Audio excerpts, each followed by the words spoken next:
오늘 말씀의 제목은 복음을 위한 율법입니다. 율법이 존재하는 것은 바로 복음 때문이라는 것이죠. 신앙생활 저와 여러분 잘 되고 있습니까?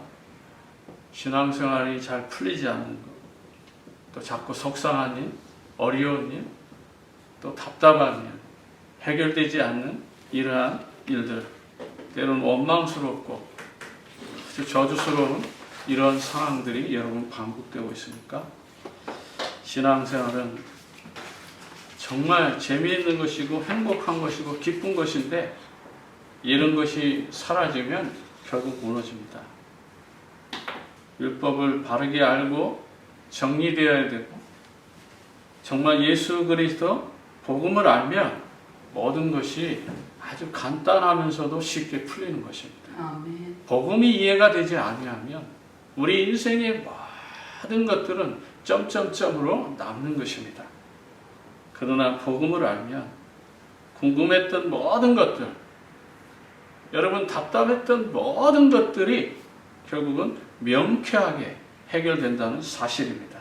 아멘. 그리스도의 복음이 나에게 깨달아져야 시대를 알게 됩니다.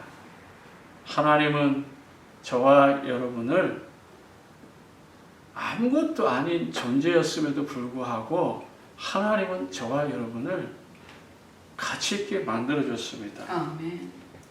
미국의 유명한 목사님이 이런 말을 합니다. It's not about you.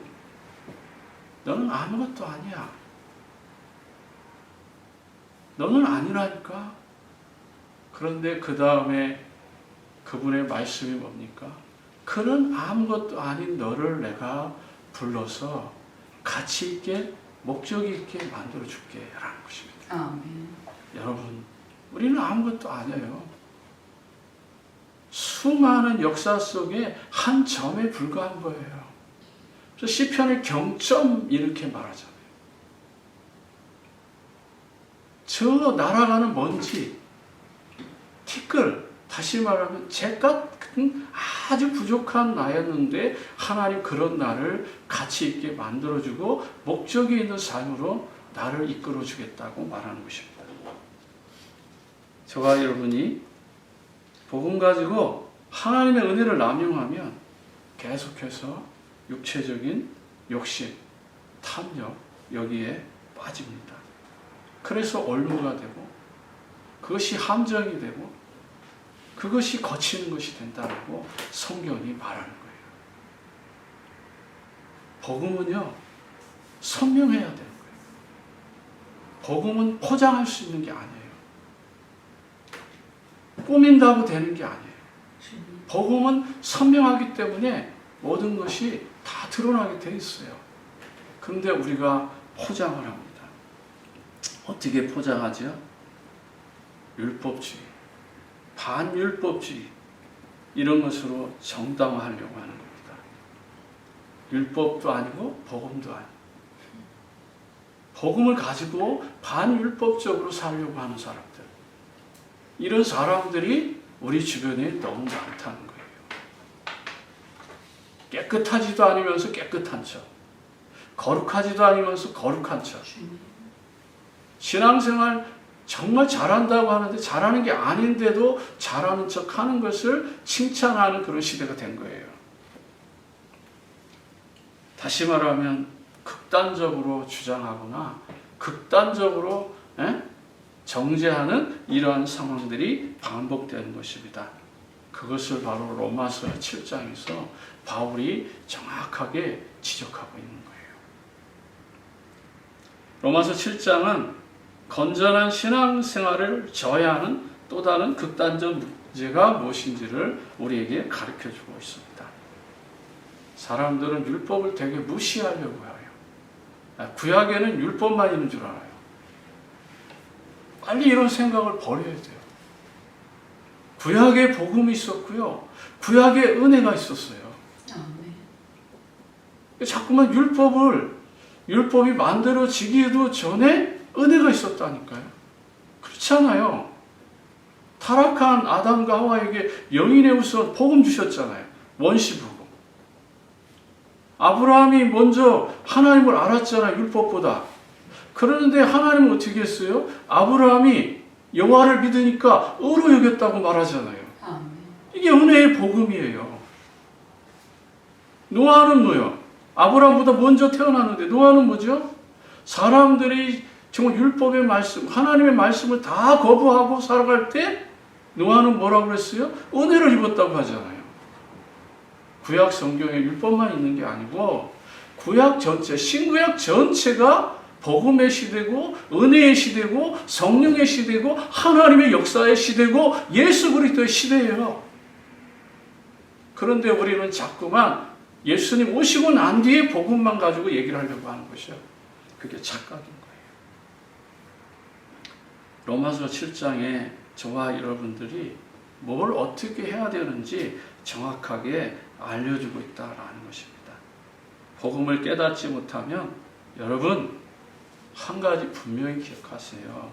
다른 거 잘 될수록 복음을 모르고 다른 게 잘 되면 잘 될수록 성공할수록 문제가 더 크게 온다는 것을 기억하시고 복음을 모르고 율법을 안다는 것도 또한 불가능한 거예요. 정말 복음이 뭔지를 알면 우리는 믿음의 선진들처럼 히브리서 11장에 나타난 그런 믿음의 선배들처럼 우리 신앙생활을 할 수 있는 거예요. 아멘. 복음을 모르면 반대로 가는 거예요. 누구처럼? 가인처럼, 에서처럼, 야곱의 형들처럼, 야곱의 형제들처럼, 또 요셉의 형들처럼 갈 수밖에 없는 거예요. 이스마엘이죠. 야곱의 형은. 그렇게 갈 수밖에 없는 거예요.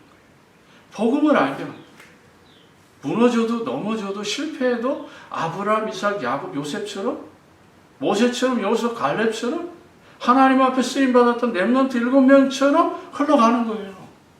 근데 그 시대에 은혜가 없었어요? 그 시대에 하나님의 은혜가 있었어요. 그 시대에 하나님의 복음이 없었습니까? 아닙니다. 하나님 복음이 있었어요. 근데 우리는 자꾸 율법의 안경을 가지고 착각하고 있는 것이죠. 신앙생활을 저해하는 또 다른 문제가 뭔지를 잘 깨닫고 저와 여러분이 회복해야 돼요. 복음을 알면 기도하는 거, 전도하는 거, 감사하고 헌금하는 거, 충성하고 봉사하는 거 전부 다 되어지는 거예요. 아멘. 그게 부담이 되지 않아요. 그러니까 이런 사람들은 그냥 되어지는 것이기 때문에 여기에 마음에 걸리는 게 없는 거예요. 여러분 뭔가를 이렇게 헌금을 하다가 아니면 뭐 헌신을 하다가 충성을 하다가 마음에 걸리는 게 있다? 그건 가짜예요. 정말 복음은 그런 것이 아니거든요. 여기에 뭔가 손해본다, 아깝다, 힘들다, 답답하다, 고통스럽다, 괴롭다 이런 것이 나올 수가 없어요. 왜요? 복음 자체가 자유니까. 아멘. 복음 자체가 믿음이니까 그런 부담에 걸리는 게 없는 거예요. 그러니까 하나님 앞에 내가 가진 걸 다 내놔도 여기에 걸리는 게 없는 거예요.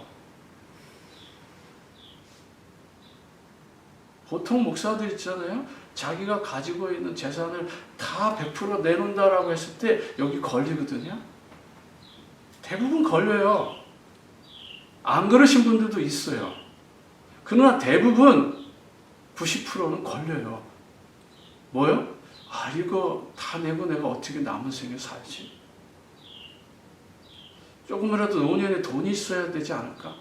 만약에 병 걸렸으면 어떻게 될까? 이런 염려부터 해요. 그게 인간의 본능이에요. 근데 있잖아요. 복음의 깊이와 넓이와 높이를 알면 내 것이 없다는 걸 알게 돼요. 그게 감사로 되고 그것이 은혜로 되어지는 거예요. 여러분 그거 모르니까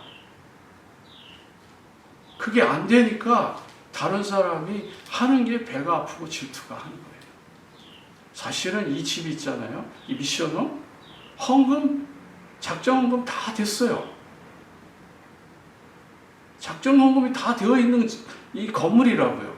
근데 그분이 지금 안 해서 그런 거예요. 어느 때가 되면 그분이 할 거라고요. 근데 저는 그분한테 지금까지 단 한 번도 재촉해 본 적은 없어요. 하라고 말한 적도 없어요. 그러나 하나님께서 이 교회를 얼마만큼 사랑하는지 아셔야 돼요. 근데 그분들이 이걸 뭐 하겠다라고 하면 막 아깝고 손해보고 어렵겠죠. 그러나 그런 것이 아니라는 것을 알기 때문에 해도 좋고 안 해도 좋은 거예요. 하나님은 나를 본 것이 아니라 그 사람이 하나님을 보고 했다면 하나님이 그 중심 받으실 거예요. 그 헌금 안 해도 하나님 그 중심 받으신다니까. 하나님 그거 원하시는 거예요. 되어진다는 말, 복음 때문에 행복하다는 말, 복음 때문에 되어진다는 말은 바로 그런 것인 것입니다. 아멘. 오늘 저와 여러분들이 정말 기도가 되어지고 전도가 되어지고 신앙생활이 즐겁고 신앙생활이 행복한 것, 그게 복음이면 되는 거예요. 율법으로는 그게 될 수 없어요. 그걸 깨달으라는 것입니다. 그렇다면 첫 번째, 율법은 우리의 삶을 성화시키는 과정인 거예요. 다시 말하면 죄를 깨닫게 하는 과정이라는 것이죠. 율법의 뜻부터 여러분들이 정리해야 돼요. 자꾸 율법 그러지 마시고요. 하나님의 말씀이라고 생각하세요. 아멘. 하나님의 법이라고요. 유나이티드 스테이트. 분명하게 법이 있잖아요. 근데 우리가 유나이티드 스테이트 법 때문에 우리가 눌려서 살아요? 그것 때문에 우리가 부담을 느껴요? 여러분 지금 미국에 살고 있지만 미국의 법 때문에 여러분들의 어떤 치명적으로 나는 힘들고 어렵다라고 생각하는 사람 있어요? 주님. 없잖아요. 언제 그것이 나에게 힘들어져요? 내가 율법을 어겼을 때, 노스캐롤라이나 법, 미국의 법을 어겼을 때는 그 법에 의해서 내가 힘들어지지만 그러기 전까지는 아무 문제 없잖아요. 아멘. 내가 운전을 하고 가요. 예? 저 버지니아 빅토리아라는 도시가 있어요. 그 도시를 갈 때 제가 고개를 딱 올라가고 내려갈 때 누구한테 전화가 와요. 중요한 전화예요. 딱 받았어요. Hello? 딱 하고 났는데 그 통화가 너무 중요한 질문이 왔기 때문에 잠시 여기가 언덕인지 그걸 잃어버렸어요. 그 차가 그냥 내려가는 거예요. 내려가는데 나도 무의식적으로 내려갔기 때문에 속도가요. 거기가 45마일 조인데 55마일이 돼버렸어요. 그러니까 그 커브를 이렇게 싹 돌아가는데 내가 경찰을 봤을 때는 이미 늦었어요. 한 15년 전 얘기예요. 제가 스피드 티켓 딱 한 번 15년 전에 놀폭을 가면서 그때 한번 뜯긴 적이 있어요. 그렇게 법을 어기니까 힘들어지더라고요. 뭐가 힘들어져요? 거기까지 법원에 가서 재판을 받든지 아니면 변호사를 사가지고 그거 디스미스 시켜야 되잖아요. 보험료 올라가니까. 그렇게 힘들어지는 거예요. 내가 범법하면. 그 룰을 지키지 않으면 내가 힘들어지는 거예요. 율법이 바로 그렇게 존재하는 거예요. 그래서 뭘 깨달아요? 내가 운전을 잘못했구나. 그런데요, 좋은 변호사를 만났어요. 좋은 변호사가 저한테 아이디어를 주시더라고요. 이 차는 지금 90년도 전에 차니까 그 스피드를 체크하는 그런 스토어가 있는데 거기 가서 네 스피드를 다시 체크하라고. 그래서 거기를 가가지고 네 스피드 체크업을 하는데 그게 이제 마일스죠. 35불을 주니까 그 사람이 그 차를 쭉 끌고 다녀오더니 같이 타보더니 이 차는 오래돼가지고 스피드가 5 정도는 더 올라갈 수 있다고. 그래서 5를 있잖아요. 디스미스를 해주는 거예요. 그러면 내가 10마일을 12마일 오버했으니까 5마일을 하니까 어떻게 돼요? 8마일만 오버된 거예요. 그렇게 해서 그걸 갖다가 법원에서 내니까 그 당시에 75불인가 내고 끝냈어요. 그 법을 잘 알면, 그 법을 잘 아는 변호사를 만나니까 변호사가 그렇게 도움을 주는 거예요. 우리가 율법에 의해서 범죄했을지라도 우리가 그 법 안에서 하나님이 주시는 은혜로 복음 안에서 그것을 정죄받지 않고 잘 컨트롤을 나갈 수 있도록 하나님께서 하시는 거예요. 깨닫는 거죠. 그래서 내가 운전을 이렇게 잘못했지만 하나님 여러 가지를 깨닫게 하는 거예요. 그렇다면 율법을 주신 이유를 알아야 되잖아요. 갈라디아서 3장에 뭐라고 말하죠? 갈라디아 3장 19절에 뭐라고 말합니까? 율법을 주신 이유를 분명히 알아요. 그런즉 율법은 무엇이냐? 범법함으로 더하여 진 것이라. 천사들을 통하여 한 중보자의 손으로 베푸신 것인데 약속하신 자손이 오시기까지 있는 것이라. 잘 해석해봐요. 그런즉 율법이 무엇이냐? 법법하였다. 범죄한 것 때문에 있는 거예요. 죄를 범한 것 때문에 더하여 진 것이다 라는 거예요. 그런데 천사들을 통하여 한 중보자의 손으로 베푸신 것이다 라는 거예요. 율법을 나쁘게 준 게 아니라는 거잖아요. 그렇죠? 중보자 누구예요?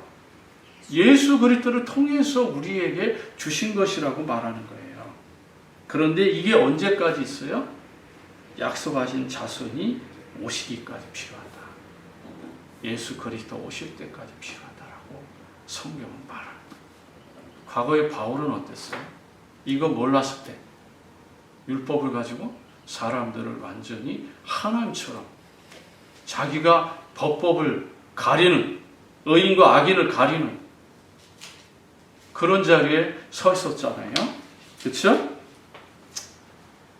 그래서 로마서 7장 7절에 또 13절에 보죠. 율법은 죄를 깨닫게 하는 거예요. 죄가 죄되게 하죠. 거죠. 그래서 로마서 7장 여러분 7절에 뭐라고 말해요? 그런즉 우리가 무슨 말이냐고요? 율법이 죄냐? 그럴 수 없느니라. 율법으로 말미암지 않고는 내가 죄를 알지 못하였나니 곧 율법이 탐내지 말라 하지 아니었더라면 내가 탐심을 알지 못하였다.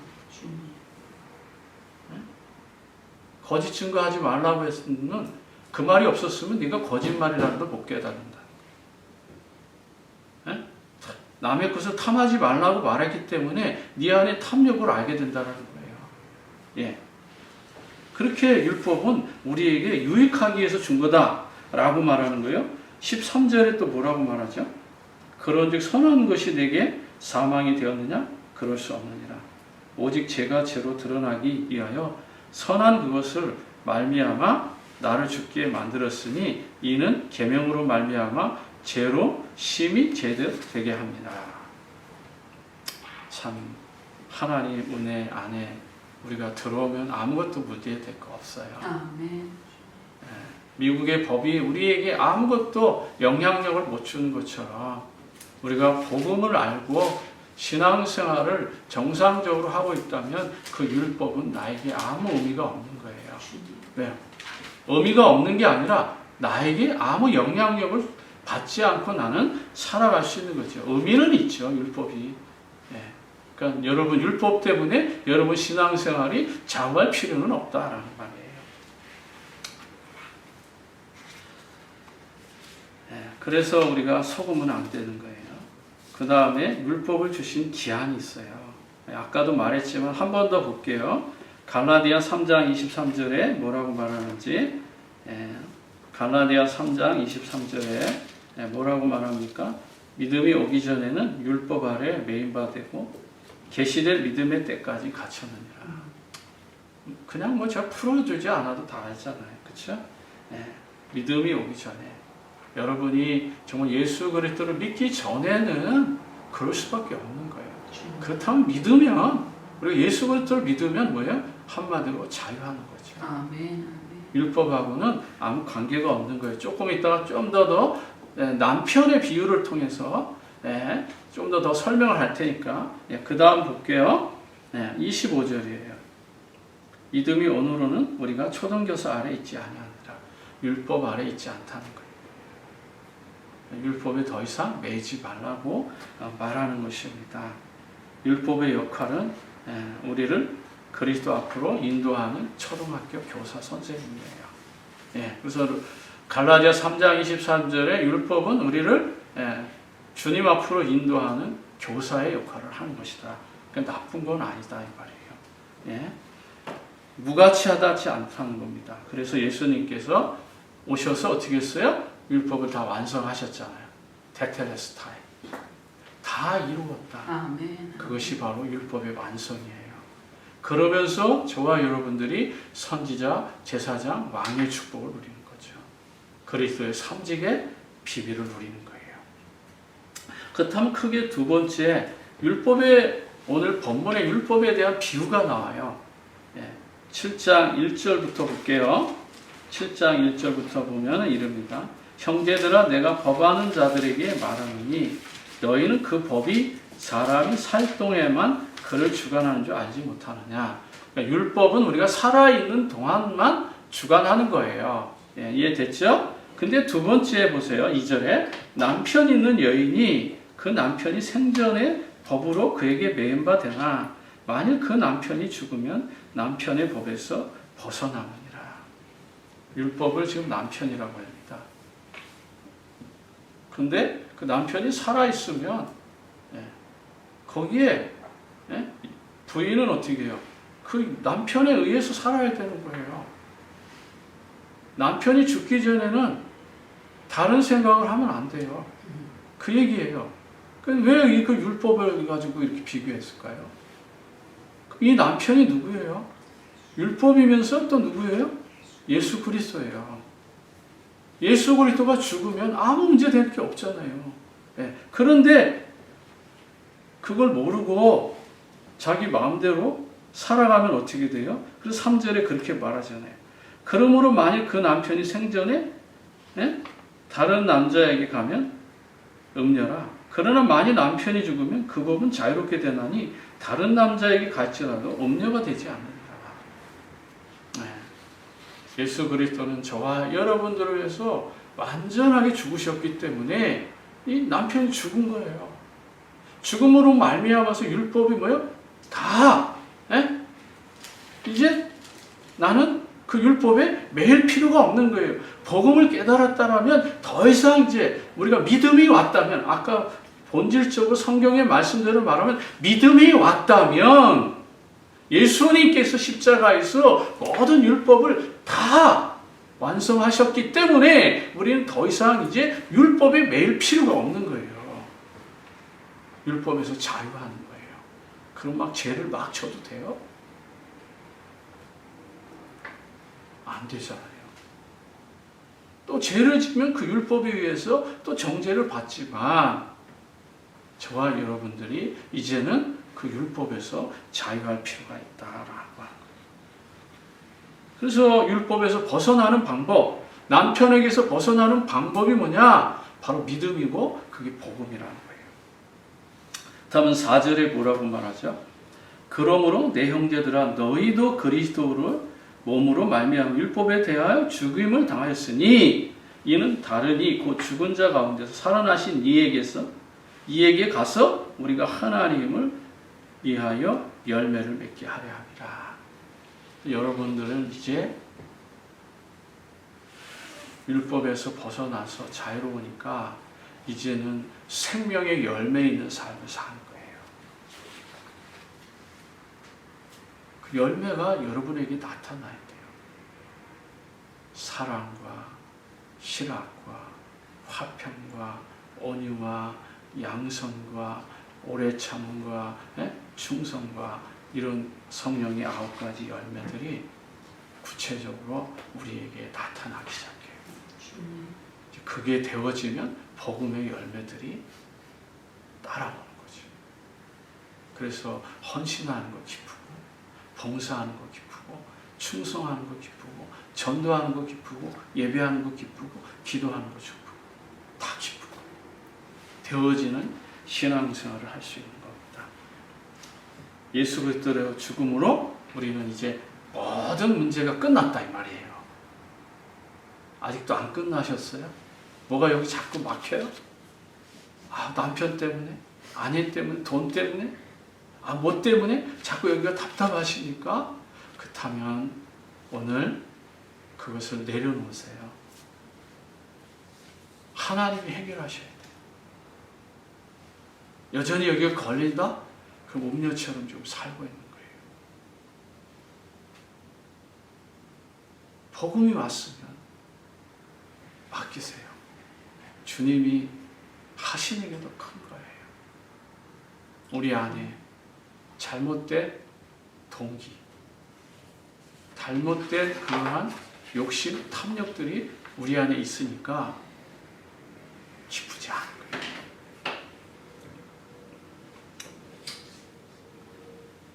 크게 그렇다면 율법의 그런 상황들을 우리가 아직 알게 되는 거죠. 그래서 저와 여러분들이 그리스도를 믿음으로 율법의 남편에게서 완전히 해결받았다. 그런데 이상하게도요, 율법에 의해서부터 벗어나지 못하도록, 율법의 남편에서부터 벗어나지 못하도록 하는 자가 있어요. 그게 누구냐? 고린도후서 4장 4절에, 여기 본문에는 없지만 복음은 그리스도의 광채고 복음은 그리스도의 빛이라고 했잖아요.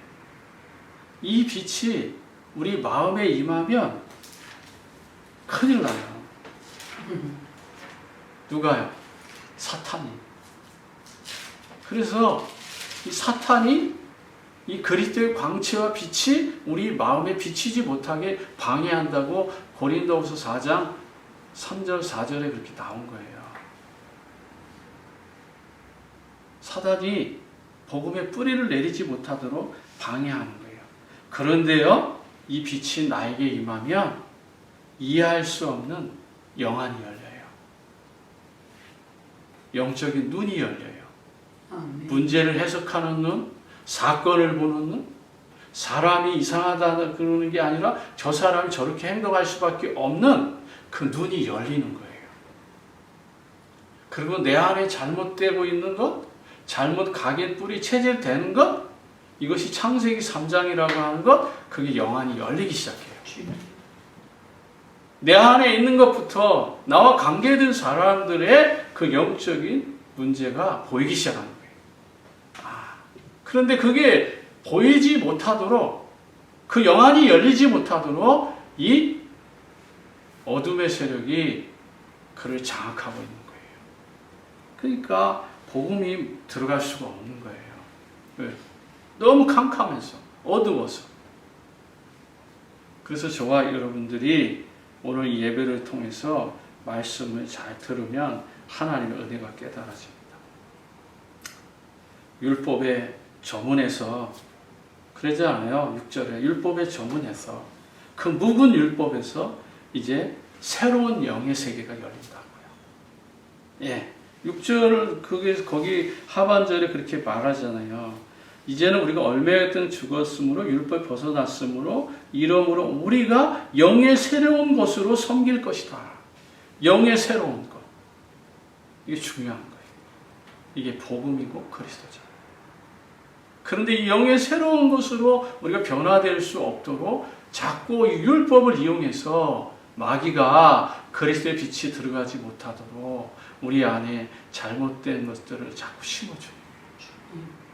우리의 눈이 올바르게 보지 못하도록, 영안이 열리지 못하도록 자꾸만 다르게 보거나 다르게 해석하거나 다른 방법으로 이해하도록 자꾸 속이는 거예요.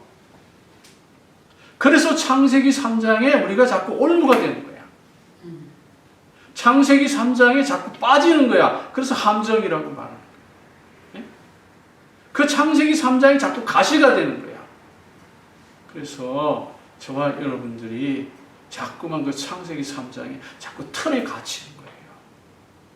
이 새로운 영을 모르면, 복음의 기쁨과 가치를 모르면 너는 아무것도 아니야. It's not about you. 너 아무것도 가치 없어. 너는 아무 소용 없어. 너는 아무 능력 없어. 너는 별 볼 일 없어. 라고 하는 거예요. 그러나 하나님은 그거 아니잖아요. 율법의 남편에게서는 그렇게 보일 수 있지만 복음의 관점, 새로운 영, 예수 그리스도의 그 삶 속에서 볼 때는 그게 아니라는 거잖아요. 아멘.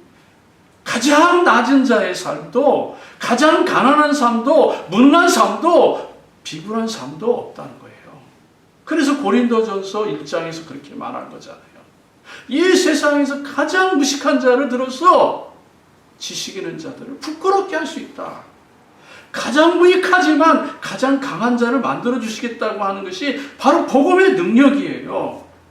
여러분은 이제 하나님의 자녀라는 그 신분으로 새로운 영으로 거듭났다는 사실을 기억하셔야 돼요. 아멘. 복음이 깨달아지면 사람, 문제 아무것도 안 해요. 겉으로 보이는 것 아무것도 안 해요. 주님. 세 번째는요, 반복되는 신앙의 갈등이 있어요. 14절에 보면 자꾸 육신에 속해서 육신에 자꾸 팔려가요. 네. 우리가 율법은 신령한 줄 알았거니와 나는 육신에 속한 제 아래 팔려가는 복음을 모르면 자꾸 제 가운데 팔려다녀요. 이 말을 바꿔 말하면 마귀에게 끌려다녀요. 주님. 사탄에게 자꾸 노예가 되고 포로가 되고 속국이 된다는 거예요. 이스라엘 백성들 나라도 마찬가지야. 예? 이 죄에 자꾸 팔려가. 그래서 자꾸 우상에 묶이고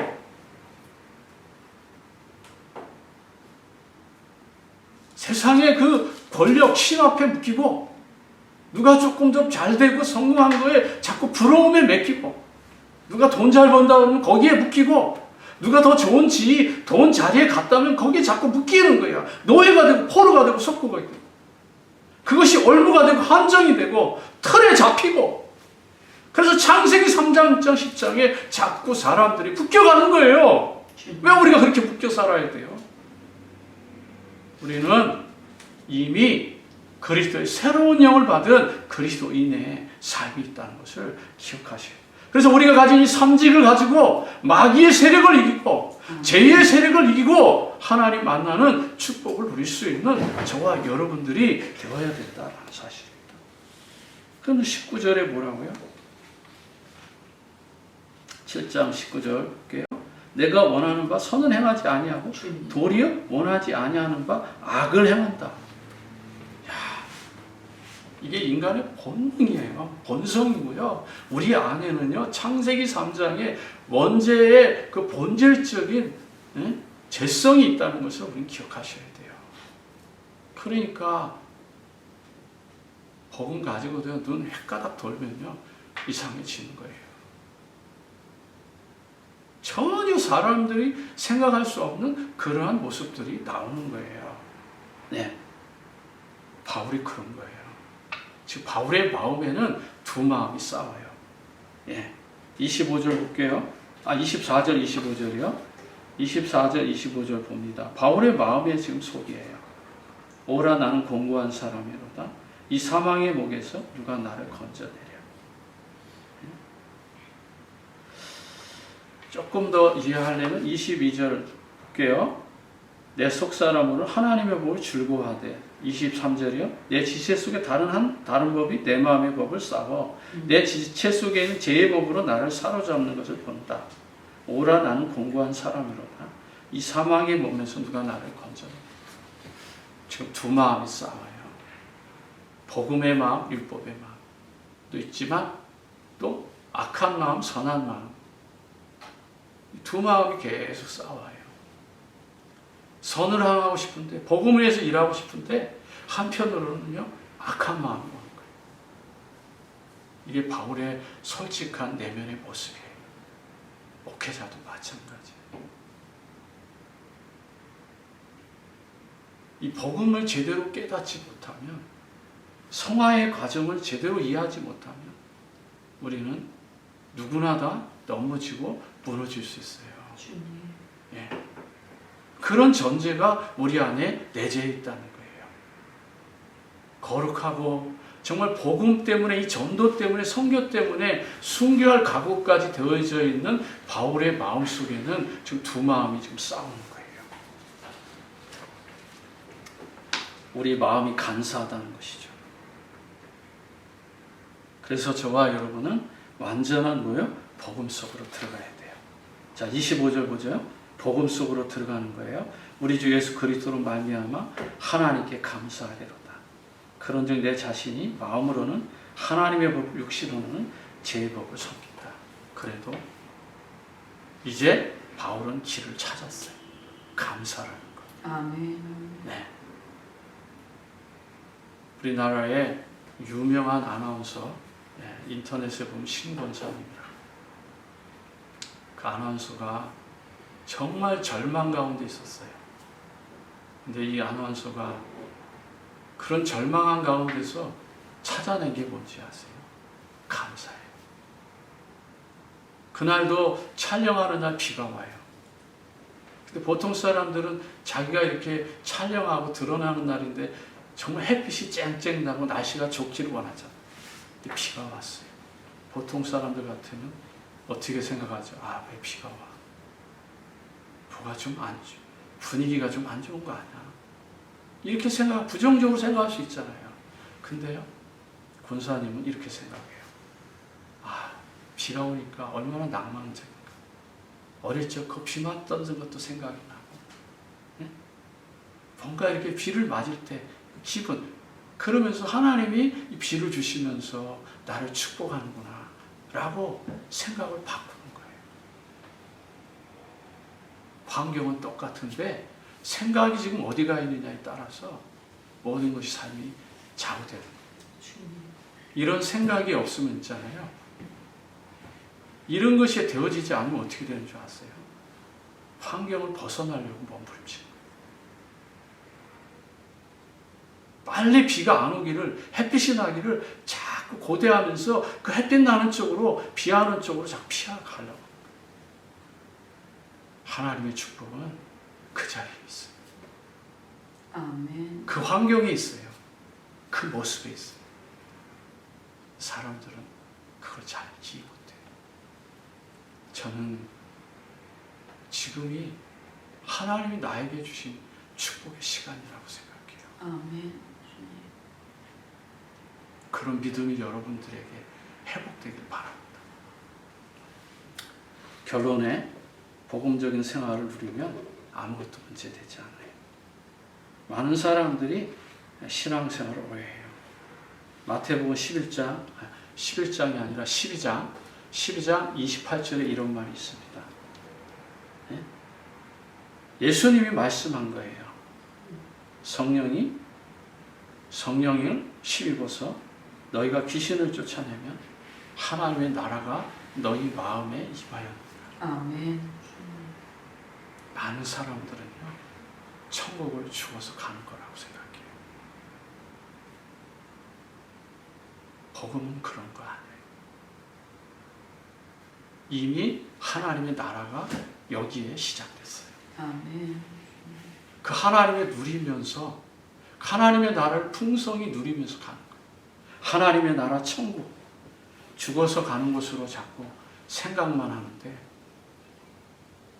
자꾸 단언하듯이 생각하는데, 끝이라고 생각하는데 아닙니다. 예수님이 말씀하셨어요. 하나님의 나라는 여기 있다 저기 있다 하지 말고 너희 마음에 임하였느니라. 아멘.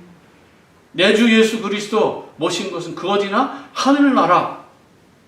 지금 이미 여러분 삶 속에, 여러분 마음 속에 이미 시작된 그 하나님의 나라를 이 땅에서 누리면서 가는 거예요. 아멘. 그런데 이 하나님의 나라를 지옥같이 누리고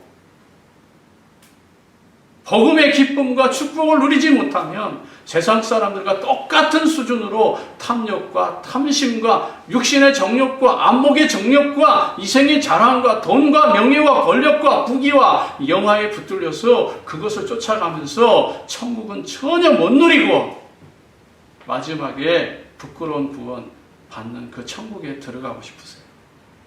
그래서 어느 목사님 말씀하시잖아요. 거지 나사로처럼 아주 지긋지긋하게 찌들어가면서 가난하면서 살다가 천국에 가는 게 좋냐? 아니면 정말 부자처럼 많은 것들을 누리며 하나님 앞에 영광 돌리며 쓰임 받으며 이 땅에서 천국을 누리면서 가는 게 좋겠냐? 라고 비유로 말씀하셨지만 여러분 부자 되는 거 원하잖아요. 거지 나사로 싫어하잖아요.